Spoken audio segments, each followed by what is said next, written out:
This is the 10-Minute Contrarian Podcast. This is VP.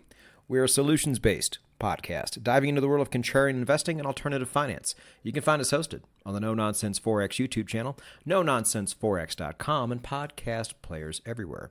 Episode 152 is brought to us by Bybit. I get more and more people signing up for Bybit and not one person complaining about it. And remember what we said last week? It was a slow week the week before. We said that's almost always a precursor to something. And the people who signed up then and got in and went long, they did well. There's people killing it on there all the time. And you can get extra bonuses on top of it. If you go down to the show notes, click on the link to my blog. It'll give you all the relevant information up to date that you need for Bybit.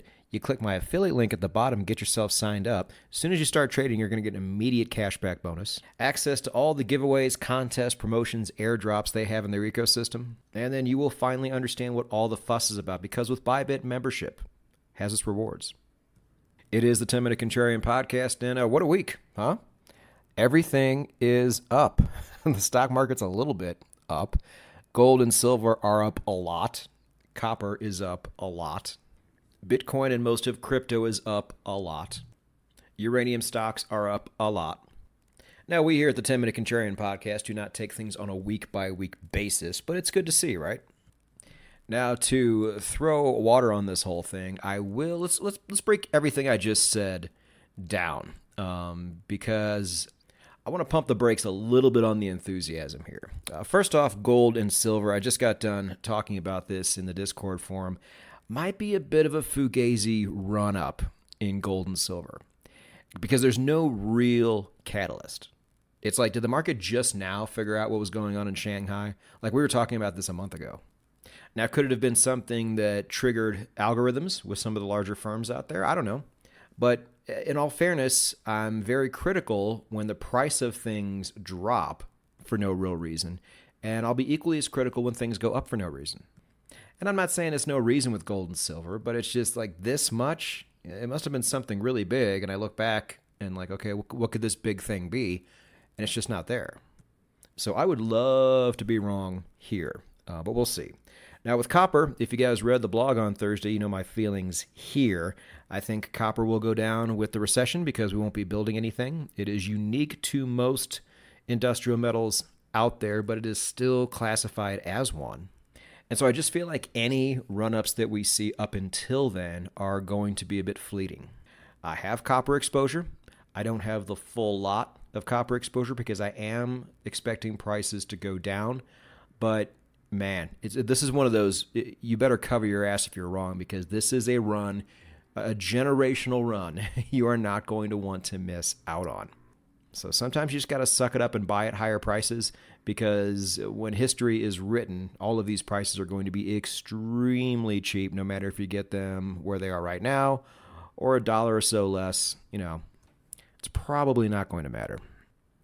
Crypto is up, and that's nice. You don't even really need a huge catalyst. I mean, I guess what started the whole thing was meme stocks going up because of Roaring Kitty, or who we think was Roaring Kitty, posting something on his Twitter. And simply because he exists and he is now a financial advisor somewhere, that's going to be the catalyst for a big run-up, or that's going to start this run-up. Again, I know it's crypto. You don't need much of a reason, obviously. But maybe color me a bit skeptical there too. And then if you took a look at your portfolio this week, you'll see your uranium stocks are almost certainly up. Oddly enough, this is not coinciding with the big jump in the price of spot uranium. So I don't know what to make of it. We saw the opposite a while back. The price of spot uranium was going nuts while the price of the stocks were going up, but not anywhere near the amount you would expect. So I think, and I've always thought this, when uranium runs, it's going to run like crazy, especially the stocks. But there's going to be a specific time and place for that. And nobody has any idea when that's going to be. Could be tomorrow, could be years from now. And as I said before, I think the prices of everything I just spoke about in the course of history is still going to be quite cheap. So not financial advice. I think if you're considering buying any of those things right now, it wouldn't be a bad idea. However, if you're like me, You like to buy things when they are very cheap and cheap relative to everything else. And if my prediction is coming true for the recession in early 2025, you only have another 3 to 6 months to really accumulate some offense here. Now, if a recession does come, which of these assets are going to likely go up, which are likely going to go down, that is going to be another episode. But my point is you still have time, I think, quite a bit of time, to buy some cheap things. So if you want to deploy your cash into something right now, and you want to play it the way I play it and find things that are really cheap, where are those things? With everything going up, what out there is relatively cheap? I see two major things. The first thing, and I'm not going to spend too much time on this because, again, podcasters rule, don't cannibalize future episodes, but I think you should be looking to energy. I think you should almost always be looking to energy.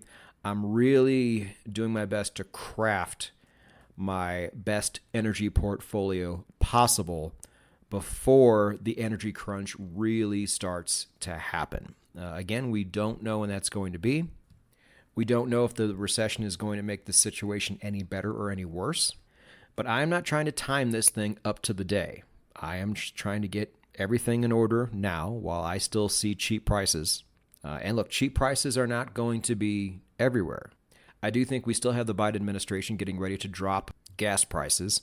Like I said, uranium has been running, copper has been running, but, and again, I will go into this later, but just something to look at now. Start maybe looking at natural gas, because again, it is energy, and all of this energy, if we have a crunch, is going to go up at the same time. And I think the fundamentals for natural gas are improving. And then look to renewables as well. I said it before, love or hate the idea of renewables, we are going to need them. We are going to need all of the energy we can get our hands on, whether that's going to be fossil fuels or renewables or animal dung.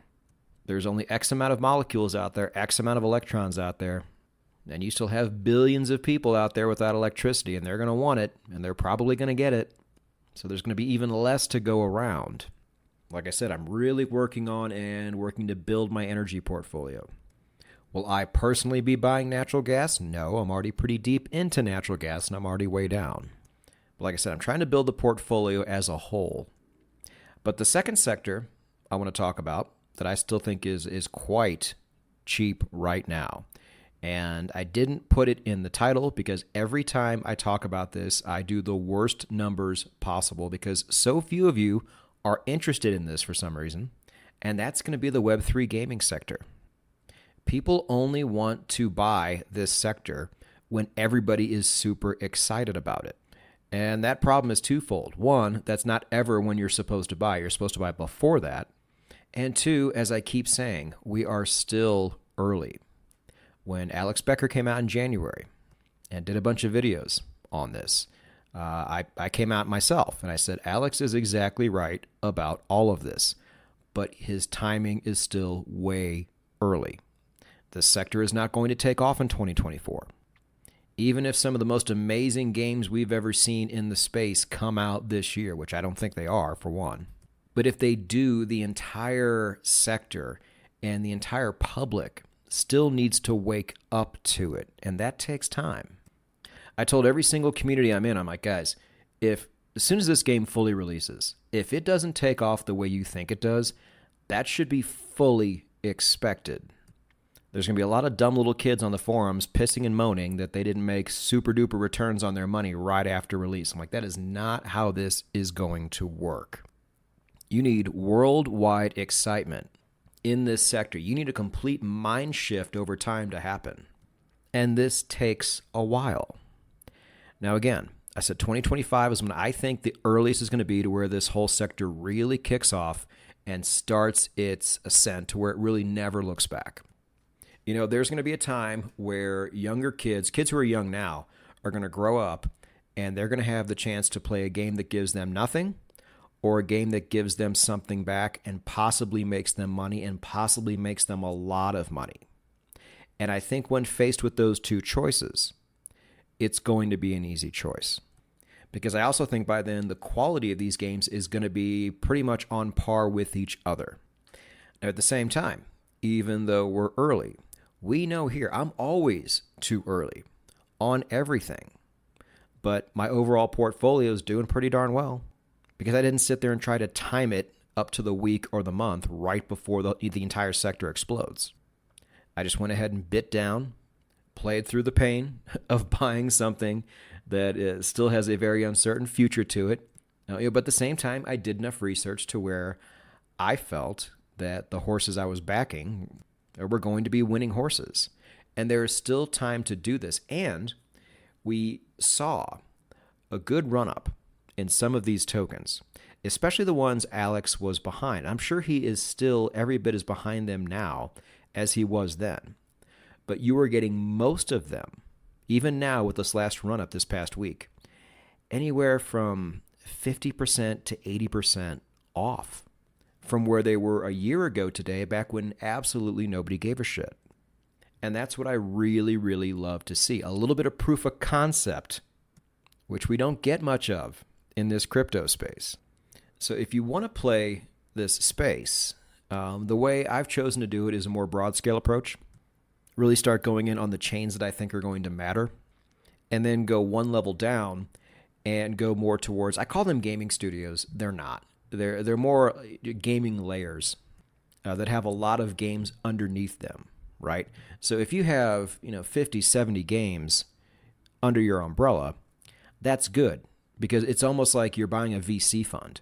Only a few of them have to do well in order for the company to do well. And I like those odds. I like things like ETFs over individual stocks, especially in a space like this, because we know most of these games are going to fail.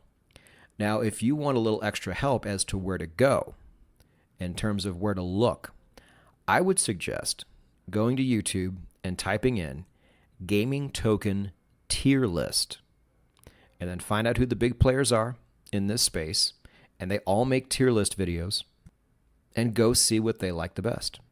And if you want to go full-on cowboy and bet on individual games, you go right ahead. I've done that kind of in a different way with NFTs and the token itself. But you can still keep things pretty broad scale and play tokens that people in the space, people who have pretty much centered their careers around this space, what tokens do they like and why? I think that's a very quick and easy way to do a bit of research here. Now, as for the individual games that I am invested in, you guys pretty much all know what those are. I'm not going to talk about them here. I'm going to make that next Thursday's blog. Now, all three of those projects are coming along nicely. And you might want to read that blog too, because if you want to be a landholder and take advantage of being a landholder, which I've done, you can get in all three of these projects now cheaper than I got in, like back in 2021, 2022.